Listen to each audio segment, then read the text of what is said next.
You know those nights when the rain isn't angry, but just persistent? The kind that drums a soft, steady rhythm against the window panes. A sound that feels less like an assault and more like a lullaby. That was the kind of night it was. A Friday. The city outside my apartment building was a blur of wet asphalt and hurried umbrellas. But in my little one-bedroom on the 7th floor, it was just me, the rain, and a quiet that felt earned after a long week. My place isn't anything special, but it's mine. It's got that worn-in feeling, where the armchair has a permanent indent from the way I curl up in it, and the wooden floors creak in a familiar pattern when I walk to the kitchen. It's my sanctuary. Tonight that feeling was especially strong. I had no plans to go anywhere, no one to meet. The thought of wrestling with a wet coat and navigating slick sidewalks held zero appeal. So, I decided it was a night for memory lane. There was a box, a big cardboard one, tucked away in the back of my closet. It was one of those things you move from apartment to apartment without ever really opening. More of a testament to the past than an active part of the present. It was full of old family stuff. My mom had given it to me a few years ago, after my dad passed. "You should have these, Anne," she'd said, her voice a little thick. "They're your memories, too." I hadn't had the heart to look through it then. It felt too final. But tonight, with the rain and the quiet, it felt right. So I put the kettle on. I had this favorite mug, a big ceramic one that's chipped on the rim, but it holds the perfect amount of tea and feels warm and solid in my hands. While the water heated up, I scrolled through my phone and put on one of those generic lo-fi beats for studying/relaxing playlists. The music was gentle, unobtrusive, just enough to fill the silence without demanding attention. With my steaming chamomile tea in hand, I dragged the box out into the living room. The smell that hit me when I lifted the lid was instant time travel. A mix of old paper, that specific, slightly sweet scent of photo-developing chemicals, and a faint dusty perfume that must have been my grandmother's. There were stacks of loose photos, old report cards with my terrible handwriting, and at the bottom 3 thick, heavy photo albums with faux leather covers, burgundy and faded gold. I settled into the armchair, pulling an old Afghan over my legs. The first album was the oldest. Its spine cracked a little as I opened it. The pages were those sticky ones, with a clear plastic film you had to peel back. The first few pages were a blur of baby pictures. Me, a round-faced, mostly bald infant, staring blankly at the camera. Me, covered in spaghetti. Me, taking my first wobbly steps, my dad's hands hovering just inches away, ready to catch me. I smiled. These were good memories. Safe memories. I turned the page. My childhood bloomed in faded color. School plays where I was clearly a tree. Summer vacations at a lake I barely remembered. Birthday parties with mismatched paper plates and too much sugar. I was laughing, a genuine, uncomplicated laugh, tracing the outline of my mom's younger face with my finger. She was so beautiful. And then I got to the one. It was my 5th birthday party. I remembered this one vividly. It was at a public park, the one with the big wooden castle playground, and the swings that went scarily high. The photo was a classic. A long picnic table, covered in a plastic tablecloth with smiling cartoon suns on it. A lopsided chocolate cake with 5 waxy candles, their flames dancing in the breeze. And there I was, center frame, wearing a pink dress with a giant white bow on the back and a paper crown askew on my head. My mouth was open mid-song, my eyes squeezed shut in concentration, probably making some ridiculous wish. I chuckled at my own earnestness. I looked so small, so blissfully unaware of anything beyond that cake, and the presents waiting to be ripped open. My eyes scanned the rest of the picture, picking out familiar faces in the background. My mom, holding the camera, was reflected as a faint shape in the window of the park's concession stand behind me. My dad was standing off to the side, talking to one of the other parents. A few of my little friends were scattered around, looking bored and waiting for cake. It was a perfect slice of a happy memory. But then, my gaze drifted further back, past the picnic table, past the other families dotting the park, back by a thicket of trees that bordered the far edge of the lawn. And that's when I saw him. At first, I didn't even register him as a person.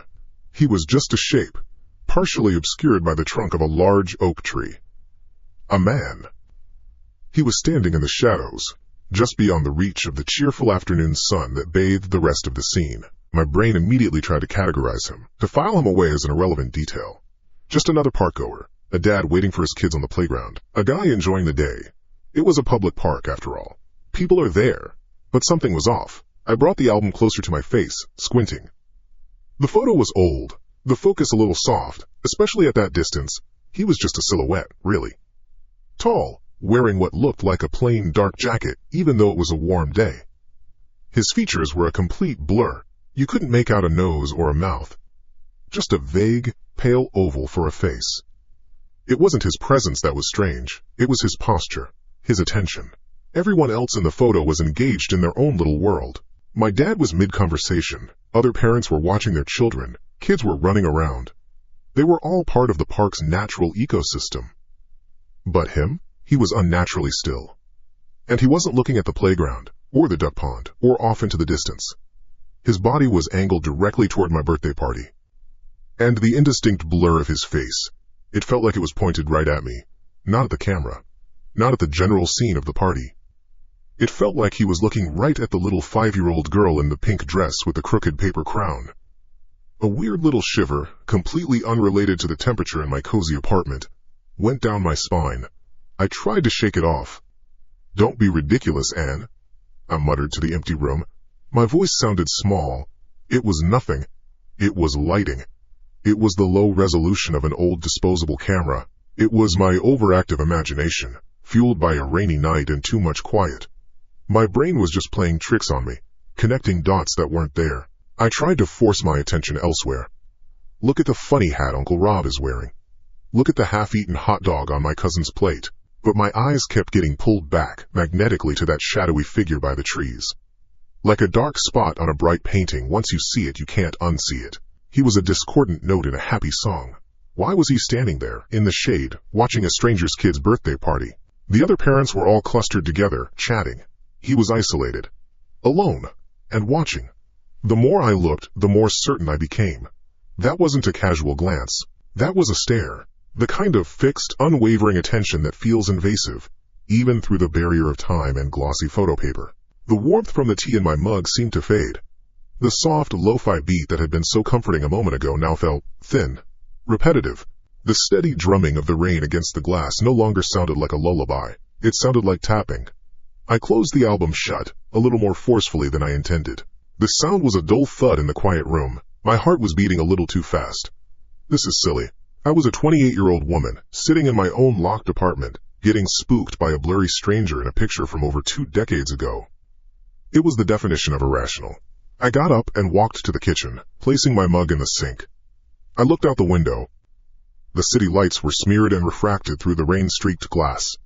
A beautiful, anonymous mess. I could see the windows of other apartments in the building across the street. Little warm squares of light, each containing a life I knew nothing about. It was all so normal. My life was normal. The feeling of being watched, however, lingered. It was a phantom sensation, an echo from the photograph. I felt an absurd urge to check the locks on my door again, even though I knew I'd bolted it the second I got home. Get a grip, I told myself, my reflection looking pale in the dark window. I went back to the armchair. The box of memories sat on the floor, looking less inviting now. It felt like a Pandora's box I had foolishly cracked open. But curiosity is a stubborn thing. And so is the need to prove yourself wrong, to debunk your own fear. My logical brain was at war with that primal chill in my gut. And the logical brain needed more data. It had to be a coincidence. A one-off thing. Some random weirdo who just happened to be in that one place at that one time. The odds of him appearing in another photo, from another year, another location, they were 0. It was impossible. To prove it, to put this stupid, creeping fear to bed so I could go back to enjoying my quiet night, I reached for another album. The one next to it. It was a different color, a dark blue. The label on the spine, written in my mom's neat cursive, read, Family Trips 9801. A completely different time, a completely different context. There would be nothing in there. Of course there wouldn't be. I pulled it onto my lap, my hand hovering over the cover. A wave of manufactured confidence washed over me as I prepared to open it and find nothing but sun-drenched beaches and goofy holiday snaps. I'd flip through it, see nothing out of the ordinary, and laugh at myself for being so jumpy. I said it aloud, a little whisper to the empty, quiet room. Just a stranger, that's all. Just a man passing by. The blue album felt cool and foreign in my lap. It was different from the first one. Its cover was smooth, not textured, and the gold lettering was less faded. Family Trips, 9801. 3 years. A lot can happen in 3 years. I took a deep, deliberate breath, The kind you take when you're trying to physically push down a feeling you don't want to have. This was my proof. This album was going to be my "I told you so" to the paranoid part of my brain.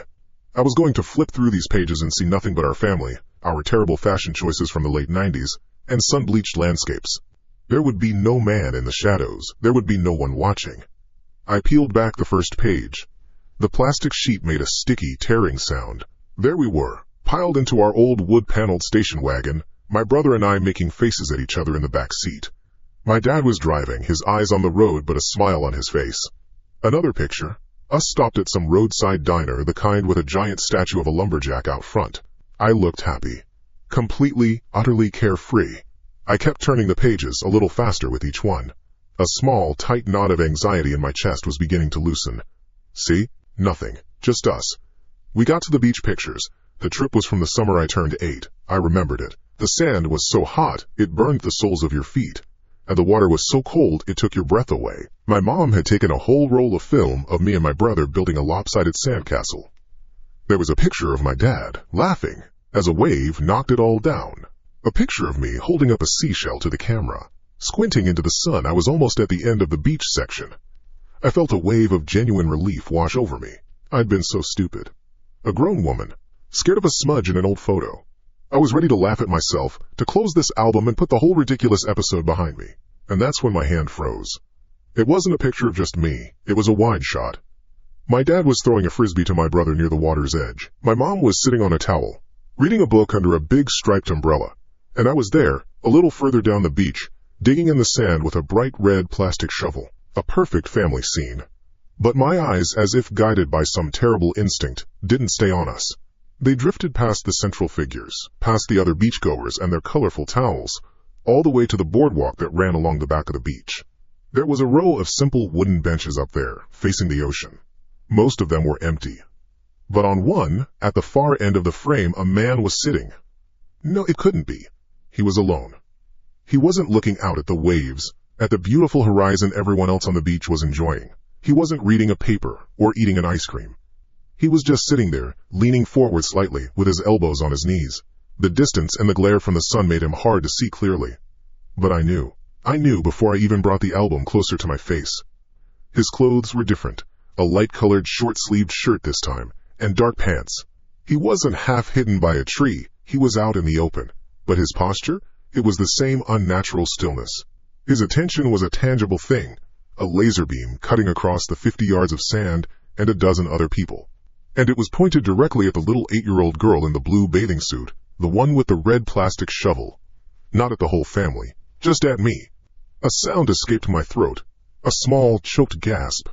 The teacup on the end table, long grown cold, rattled as my hand bumped it. The lo-fi music was still playing its stupid, gentle loop, but I couldn't hear it anymore. All I could hear was the blood rushing in my ears. I fumbled with the blue album, my fingers suddenly clumsy and useless. I turned back to the first album, the burgundy one, my heart hammering against my ribs like a trapped bird. I found the birthday picture. With trembling hands, I managed to peel back the plastic film without tearing the photo and slid it out. The paper felt thin and fragile. I laid it on the open page of the blue album, right next to the picture from the beach. Birthday party, age 5. Beach trip, age 8. Different years, different seasons, different cities, hundreds of miles apart, different clothes, different circumstances. But it was him. The faces in both photos were just indistinct, pale ovals, no features to compare, no nose or mouth to identify. But you didn't need to. You could identify him by the sheer, predatory focus of his presence. It was in the angle of his head, the rigid set of his shoulders. The frightening, unnerving stillness in a world of motion. He was the constant. In 2 completely separate snapshots of my childhood, the one constant, aside from my own family, was this silent watching stranger. The word coincidence died in my throat. Logic and reason felt like a flimsy shield that had just been shattered into a million pieces. This wasn't a coincidence. This was a pattern. The feeling of safety I'd cherished in my apartment just an hour ago evaporated. It wasn't just gone. It felt like it had been a lie all along. This space, my sanctuary, suddenly felt horrifyingly permeable. The big window overlooking the city, which had felt like a portal to a beautiful, distant world, now felt like a giant dark eye staring in. The soft rain against the glass was no longer a comforting drumbeat. It was a rhythmic, impatient tapping. Fingers against the pane. Tap, tap, tap. Who was he? Why? Why was he watching me? The questions swirled in my head, a nauseating vortex of fear.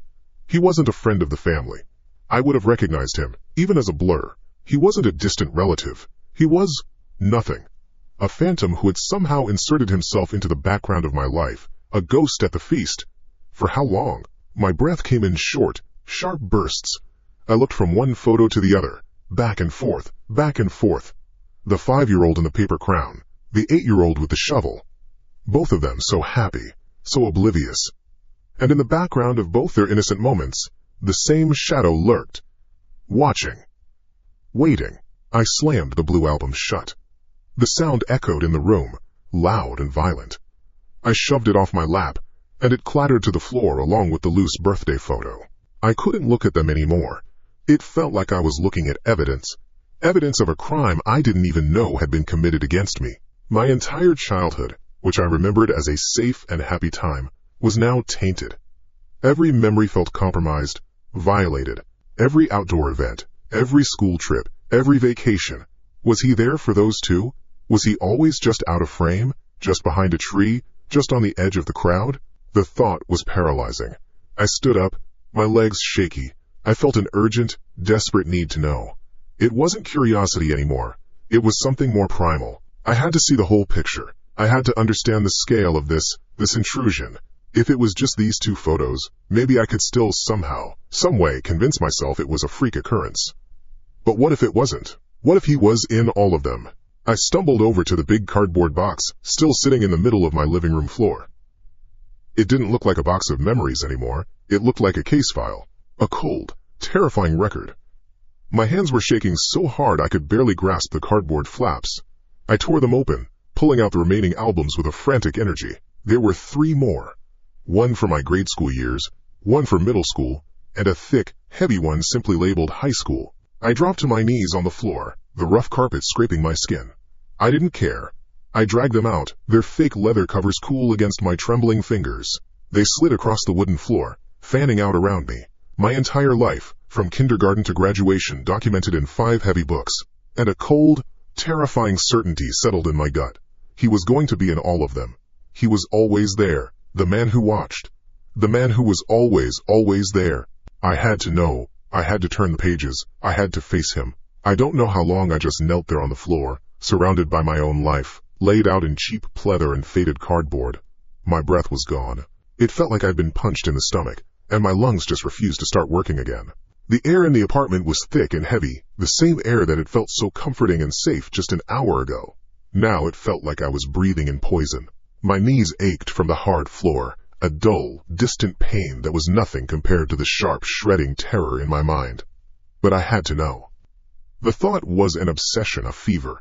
I couldn't stop. It was like picking at a wound. You know it's gonna hurt. You know it's gonna make things worse. But you can't, for the life of you, stop your own fingers. My hands, shaking so badly I could barely make them work, reached for the next one. It was a dark green album, the kind with a little gold-tasseled cord holding the spine together. Grade school days. My fingers fumbled with the first page, the thick black paper and the crinkly, semi-transparent sheet that was supposed to protect the photos. It made a dry, rasping sound as I lifted it. First grade, class photo. 20 small, gap-toothed faces staring back at me. I wasn't in this one. I was sick that day. I almost sighed in relief before I forced myself to stop. I kept turning. Field trip to the fire station. My 6th birthday party at a roller skating rink. Page after page of innocent, happy moments. And then I found it. My elementary school graduation. It was an outdoor ceremony, held on the school's big grassy field. I was there, in the 3rd row of graduates, a small girl drowning in a light blue gown, a cardboard mortarboard sitting crooked on my head. I was grinning, holding out my little paper diploma. My parents were in the photo too. I could see them in the crowd of other parents, standing on their toes near the back, my mom waving like crazy. I scanned the rest of the crowd. A sea of smiling, proud faces, all looking towards the makeshift stage. All except one. He was standing way in the back, behind a cluster of other adults, partially obscured by a woman with huge 80s hair. You almost wouldn't see him. But my eyes, now trained by a horrible new instinct, found him instantly. He wasn't looking at the stage. He wasn't clapping. He was just standing there, stock still, a statue in a crowd of celebration. He was wearing a dark jacket, even though it was a warm day in June. And his head was turned. Just slightly. A pale, featureless oval, aimed like a weapon right through the crowd, right at the little girl in the crooked cap. Right at me. A dry heave rose in my throat. I slammed the album shut. 3 for 3. This wasn't a pattern anymore. This was a chronicle. This was the complete, documented history of a lifelong stalker. My entire childhood was a crime scene, and I was just now finding the evidence. My movements became frantic, sloppy. I wasn't trying to be careful anymore. I grabbed the next album, the one from middle school, and wrenched it open, tearing the first page. I flipped through it like a madwoman, my thumb smudging the photos. School dance, science fair, a terrible haircut I'd tried to forget. I didn't care. I was hunting. And then, I saw the zoo trip pictures. There I was, 12 years old, all awkward limbs and shiny braces, standing in front of the primate house. I was laughing at something, my head thrown back. A happy memory. A good day with my friends. But I wasn't looking at my 12-year-old self. I was looking at the glass of the enclosure behind me, the reflection. It was dark inside the enclosure, and the thick glass acted like a black mirror. It reflected the crowd behind me, a jumble of distorted shapes and colors. My friends were there, blurry figures next to me. Other families. And standing a little ways behind them all, a solitary figure. A tall, thin man. He was just a silhouette against the bright sunlight outside. Impossible to make out any details. But I knew with a certainty that chilled me to the bone. It was him. He wasn't looking at the monkeys, he wasn't looking at anything else. In the dark reflection he was staring directly at the back of my head. He had been so close. Close enough that if I had just turned around, I might have seen him. The thought made my skin crawl. What would I have seen? A stranger? Or would he have smiled at me? Usaro, I threw the book away from me. It hit the wall with a dull thud and fell to the floor, pages splayed open. I was breathing in short, gasping gulps now, my vision swimming.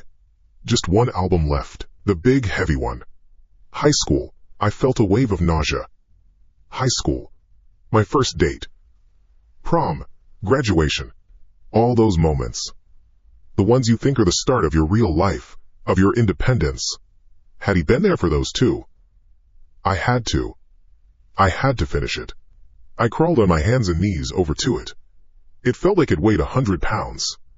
My fingers were slick with sweat as I opened the cover. Car, keys.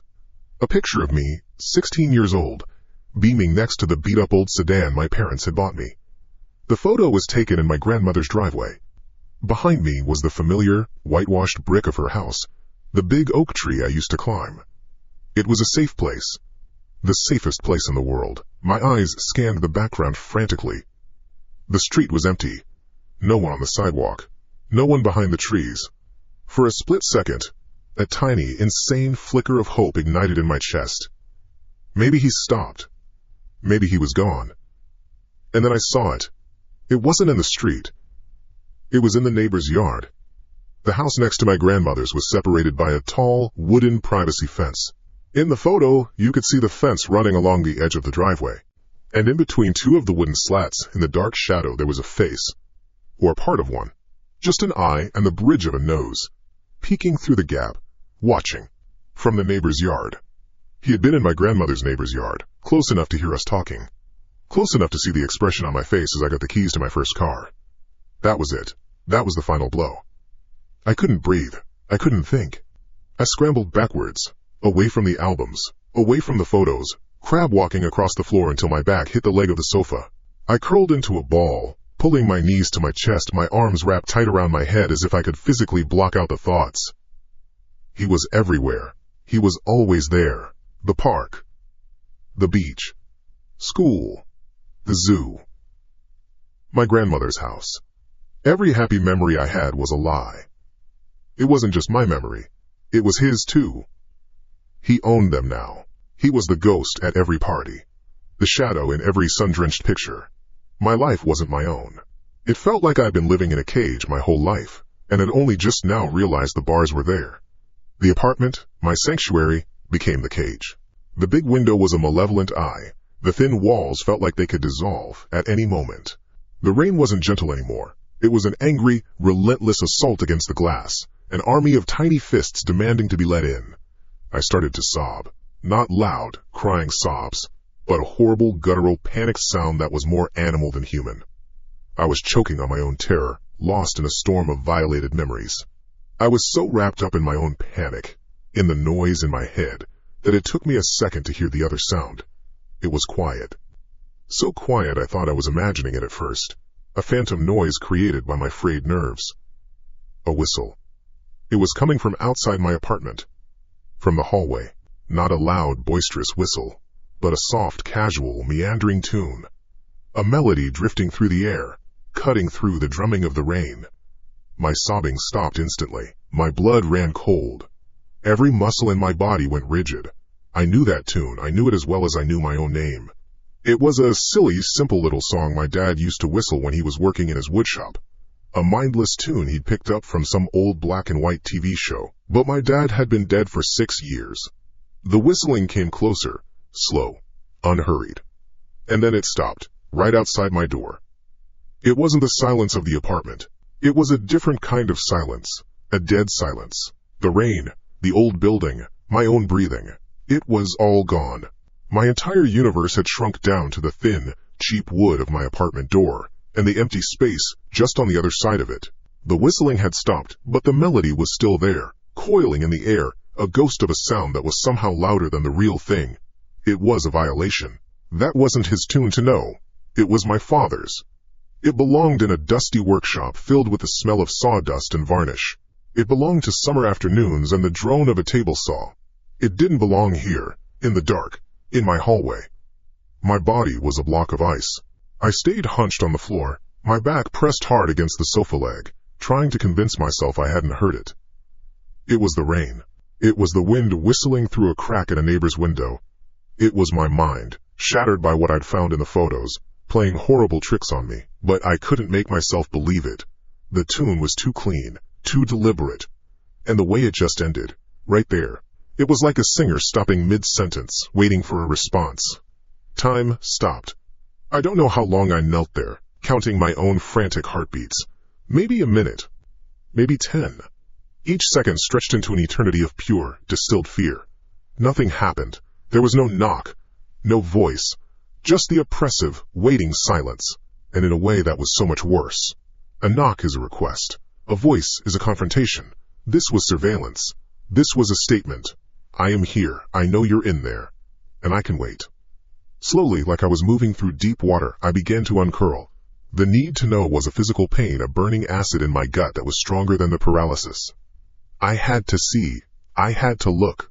My knees cracked as I pushed myself up, the sound like a gunshot in the silent room. I froze, listening. Nothing. I took a breath, my lungs feeling stiff and unused. Then another. Moving was the hardest thing I'd ever done. Every instinct screamed at me to stay small, to hide, to not make a sound. But I couldn't. I was being hunted in my own home, and I couldn't just sit here and wait for the trap to spring. I put one foot in front of the other, my bare feet making no noise on the wood floor. The journey from the sofa to the front door, maybe 15 feet, felt like crossing a barren Arctic landscape. My eyes were locked on the door, on the small brass peephole that glinted in the dim light from the living room lamp.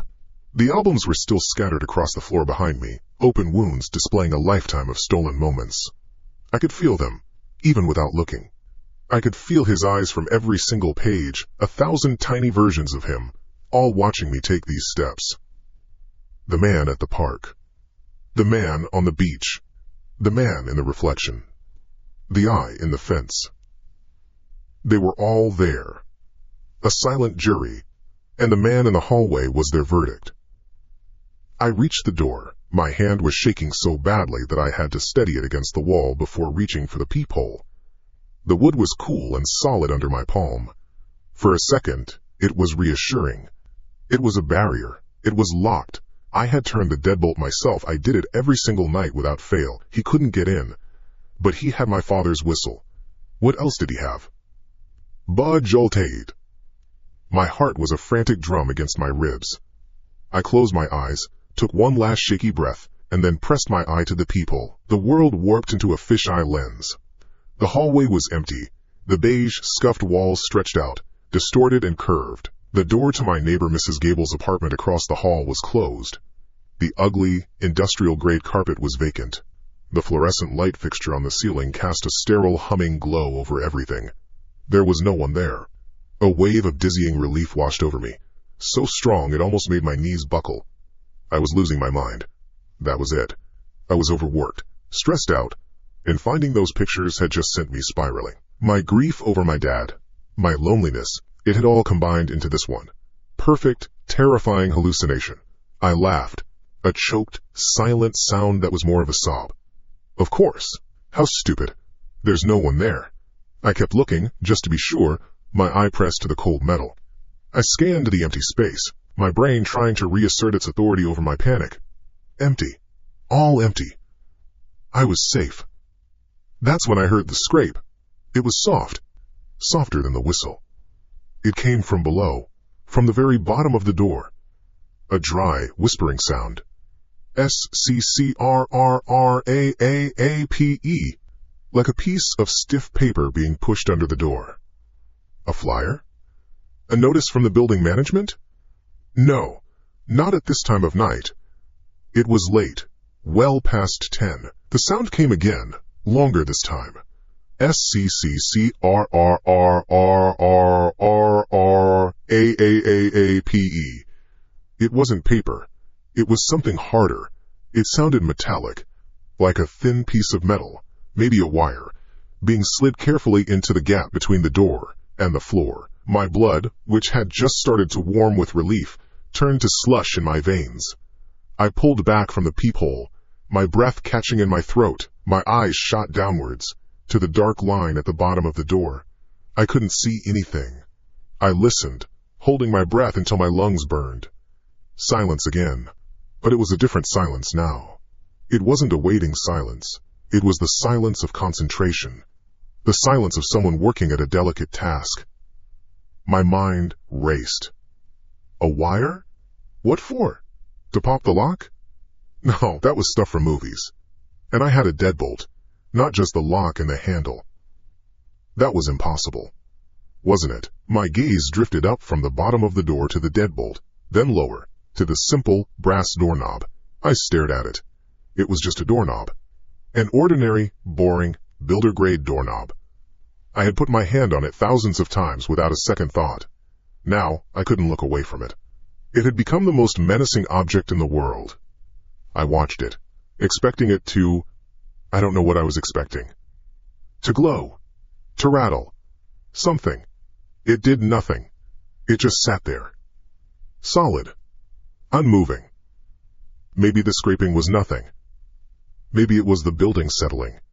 Maybe it was Mrs. Gable's cat, pawing at her door across the hall. My mind was a battlefield, with logic and instinct trying to tear each other apart. And then I saw it. It was so small, so subtle, that if I had blinked I would have missed it. The doorknob. It moved. Just a fraction of an inch.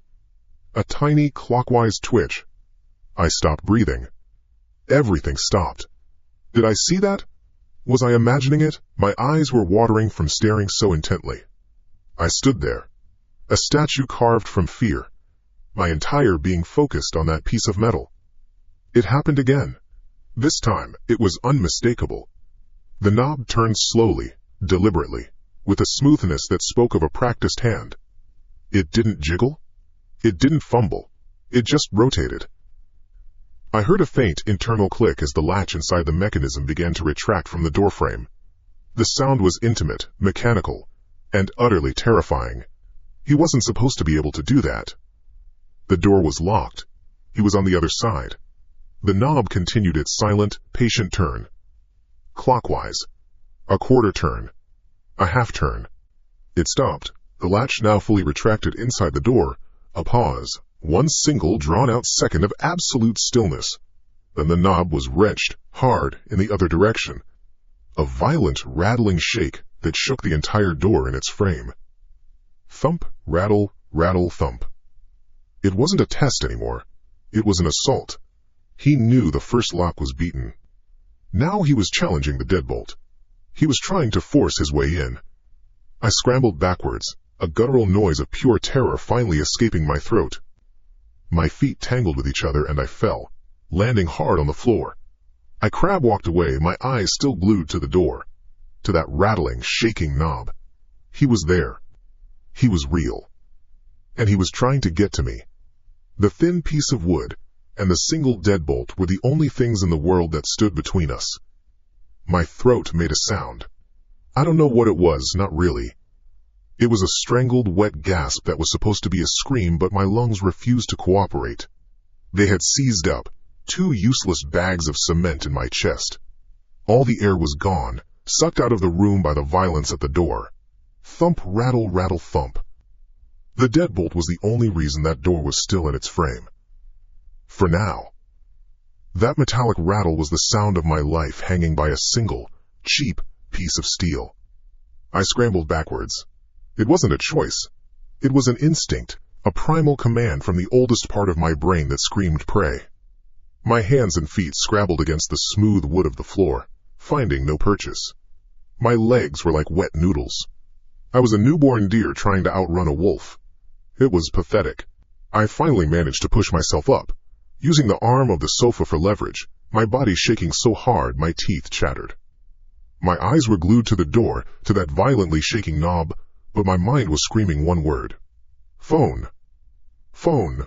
Phone. Phone.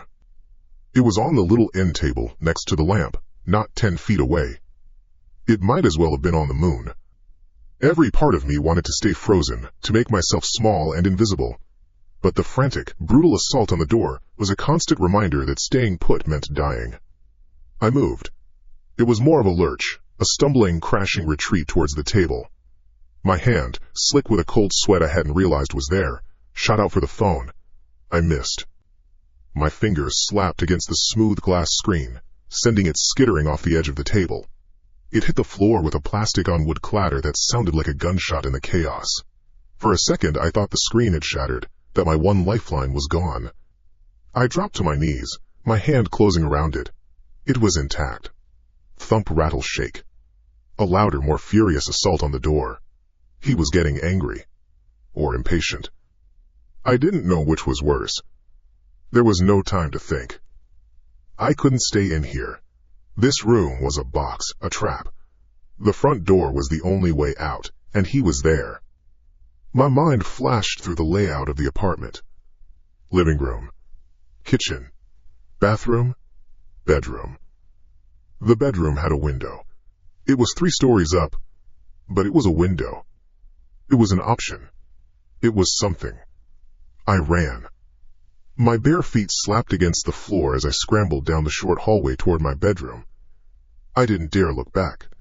I could feel his presence through the door, a palpable, malevolent weight pressing in on my small world. I threw myself into the bedroom, not even bothering with the light switch, and slammed the heavy wood door shut behind me. The sound of it closing echoed the finality of a coffin lid shutting.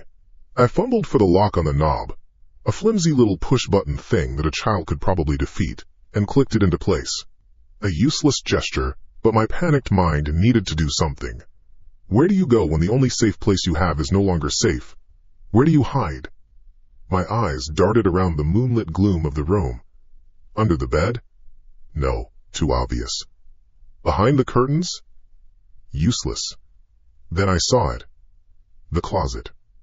An old, deep closet with a louvered door, packed with old winter coats and boxes of things I never used.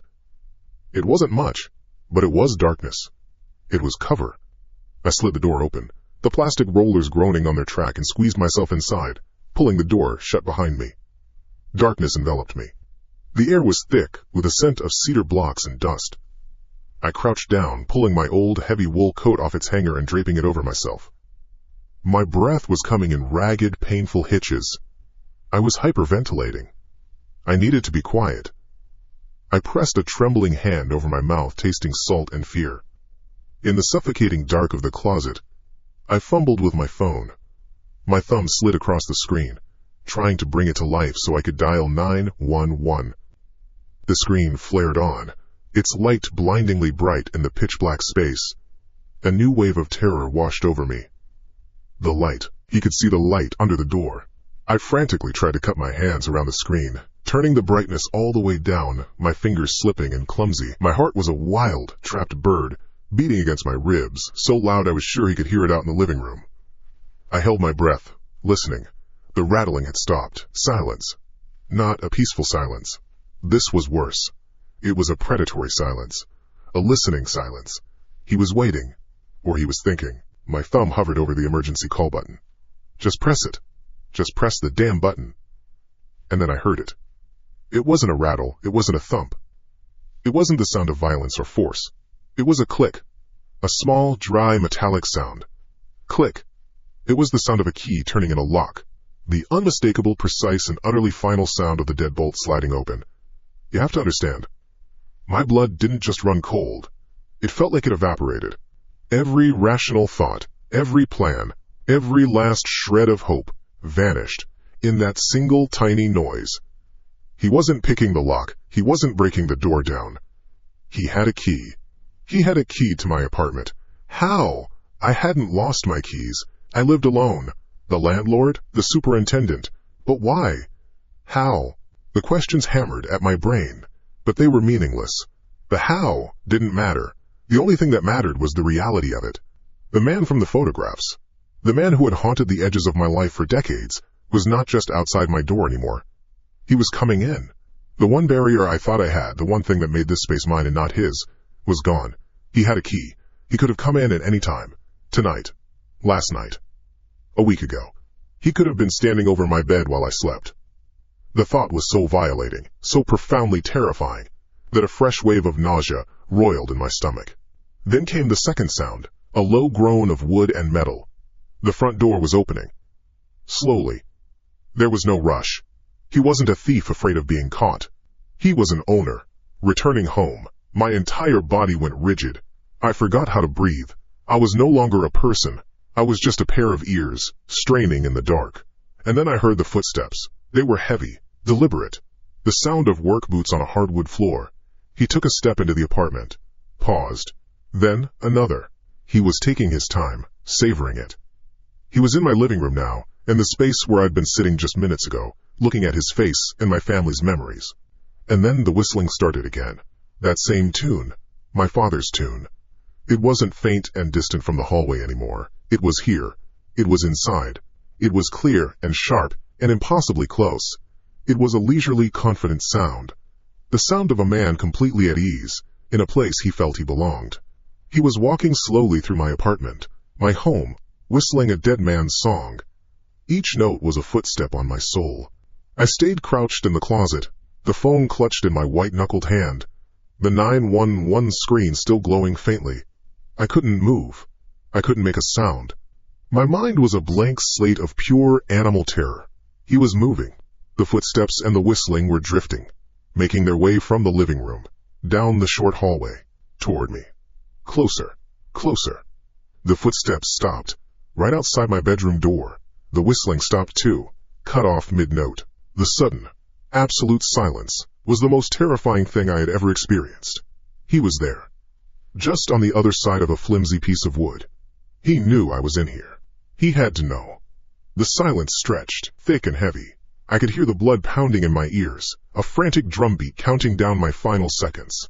I watched, through the thin wooden slats of the louvered closet door, as the brass knob on my bedroom door began, slowly, silently, to turn.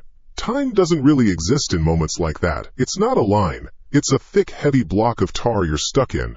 I watched that brass doorknob turn, and it felt like it took a year. My entire world had shrunk to the space between the slats of that closet door. My view was just a sliver of my own bedroom, a place that was supposed to be my sanctuary, now twisted into the stage for my own murder. I remember my thumb hovering over the screen of my phone. The emergency call screen was still lit up, a stupidly bright beacon in the dark. My brain was screaming at my thumb to move, to just press the button, but my body wouldn't obey. I was completely frozen. A statue, made of fear. The door didn't fly open. It swung inward, with a slow, deliberate groan, like he had all the time in the world. He knew I was in here. I don't know how, but he knew. The door opened just enough for a man's silhouette to fill the frame, blocking the faint light from the hallway. He was big. Not just tall, but wide. He just stood there for a second, a hulking shadow letting the silence hang in the air. He was a predator, and he was letting his prey know the game was over. That's when my thumb finally moved. I don't know if it was a conscious decision or just a final, desperate muscle spasm before the end. I pressed the call button. At the same instant, I brought the phone up to my mouth, burying it in the thick wool of the coat I was hiding under, trying to muffle any sound. The phone didn't ring. It just connected. A woman's voice, calm and professional, said, "911, what is your emergency?" The shadow in the doorway took a step into the room. My throat was closed up tight. I couldn't get air in or out. I tried to speak, to whisper, but only a dry, rattling sound came out. "Please," my brain begged. "Just say something. Anything." The man took another heavy step on the hardwood floor. He was inside. He was in my room. "Hello? I can't hear you. Is anyone there?" The 911 operator's voice asked. A tiny, tinny sound from the phone pressed against my ear. I squeezed my eyes shut and forced the words out, my whisper so quiet I could barely hear it myself. 1850 Amberwood Lane, apartment 3B. It was all I could manage. The man in the room wasn't whistling anymore. He was just listening. I could feel him listening. I could hear the soft sound of his breathing, slow and steady. He was enjoying this. The terror. The hunt. And then it happened. It wasn't a sound from inside the apartment, it was from outside. It was a piercing, deafening, high-pitched shriek. An electronic scream that ripped through the quiet night. It was so loud and so sudden that I flinched, my whole body jerking inside the closet. For a half second, my panicked mind couldn't place it. Then I realized. It was an alarm. A car alarm? No, it was more constant. It was a building alarm. A fire alarm, maybe. Or a security system. The effect on the man in my room was immediate. The dark silhouette, which had been moving with such slow confidence, suddenly went rigid. He froze for a single, critical second. The shrieking sound didn't stop. It just kept wailing, an inescapable announcement that something was wrong. He cursed under his breath. It was a low, gravelly sound. Then he moved. There was no more slow, deliberate stalking. There was just speed. I heard his heavy work boots pound on the floor, turning, moving out of my bedroom. Thump, thump, thump down my short hallway. I heard the front door, my front door, get thrown open with a crash, and then slammed shut so hard the whole wall shuddered. And then, just like that, there was only the sound of the alarm. I didn't move. I stayed crouched in that dusty, suffocating closet for what felt like an hour. It was probably only 5 minutes. The 911 operator was still talking in my ear, her voice now more urgent. "Ma'am? Are you there? Ma'am? We're dispatching officers to your location. Can you tell me what's happening?" I couldn't answer her. I couldn't do anything but listen to the alarm and the frantic pounding of my own heart, which was somehow even louder. My whole body was shaking, a violent, uncontrollable tremor that started in my hands and spread through my entire frame. Soon, I heard another sound under the wail of the alarm. Sirens. Getting closer. Louder and louder until they were right outside. The alarm from the hallway abruptly cut off. In the sudden quiet, I heard heavy footsteps on the outdoor walkway, then a loud, authoritative banging on my front door. "Police department! Open up!" Even then, I couldn't move. What if it was him? What if he was tricking me? It was a stupid thought, I know, but my brain wasn't working right. "Ma'am, this is the police! We had a call from this address and a report of a prowler from your neighbor. Please open the door." Neighbor. The alarm. My neighbor's security system. It must have been Mr. Henderson from next door. He was a light sleeper. He must have heard something. He must have seen him. Slowly, shakily, I pushed the closet door open. The moonlight in the room seemed too bright. The room itself felt alien, contaminated. I stayed low, creeping out of the closet like a wounded animal. I grabbed the Little League bat I keep by my bed, a useless gesture now, but my hands needed something to hold on to. I crept down the hallway, my eyes fixed on the front door. The police were banging again. I fumbled with the locks he had so easily opened. The deadbolt. The chain. I pulled the door open a few inches. Two police officers stood there, a man and a woman, their hands resting on their holsters. They looked serious. "Ma'am, are you Ann Miller?" the male officer asked. I just nodded. I couldn't speak. They came in. They were professional, calm. They saw the state I was in, trembling and clutching a baseball bat, and the female officer, her name was Evans, she put a gentle hand on my arm. "It's okay," she said. "You're safe now. Can you tell us what happened?" So I told them.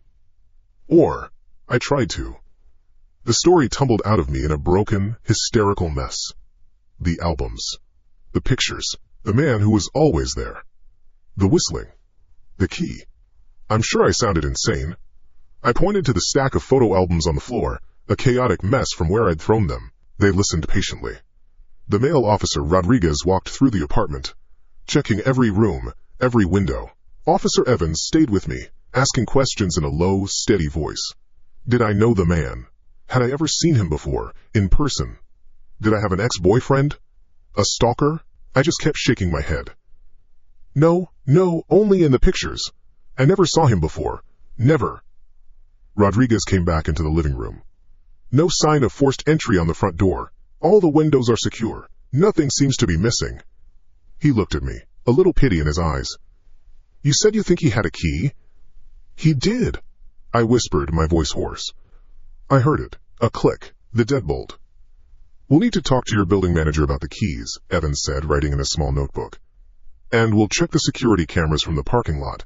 Your neighbor, Mr. Henderson in 3A, his security camera caught a man loitering in the hallway. That's what triggered his system's alarm and made him call us. Said the guy took off running the second the siren went off." They stayed for about an hour. They took my statement. They looked through the albums, their faces unreadable. Of course, the pictures were old. The face in the background was always blurry.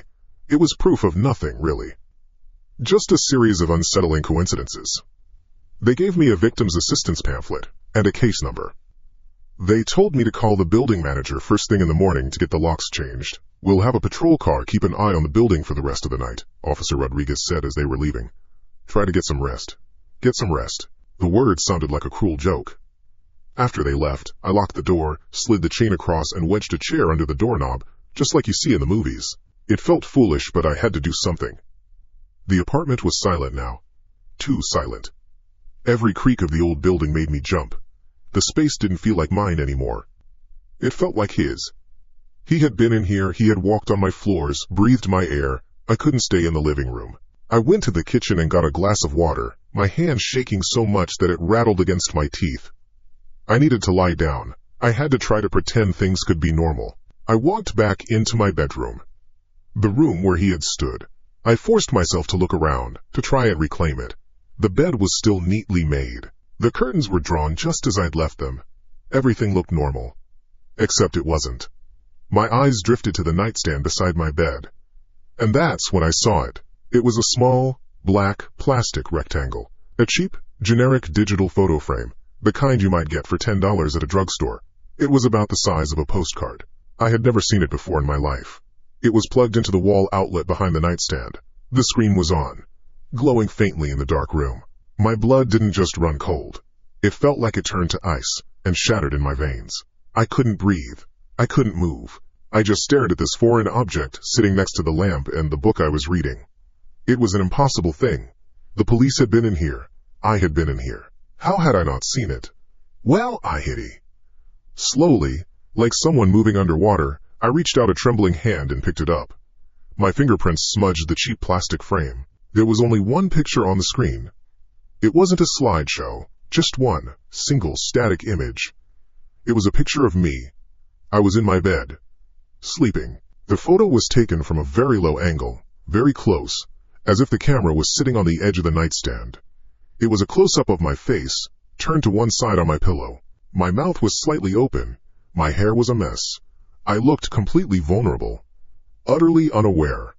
For a moment, my mind refused to process what I was seeing. It tried to find an explanation. A glitch? A mistake? A prank? But then I saw the little line of white text at the very bottom of the screen. The kind of data stamp that some cameras automatically add to a photo. It was a date and a time. It showed yesterday's date. And the time was 3:17 a.m. He didn't just try to get in tonight. He was already here. He had been here last night. He had a key. And while I was sleeping, thinking I was safe in my own bed, in my locked apartment, he had been right there, standing or sitting or kneeling right next to me in the dark. Close enough to take a picture. Close enough to touch me. The cheap plastic frame slipped from my numb fingers and clattered onto the hardwood floor. The sound was nothing compared to the scream that was trapped inside my chest. He wasn't the man in the background of the pictures anymore. He wasn't the man in the hallway. He was the man in my bedroom. This wasn't the end of a terrifying night. It was just the beginning.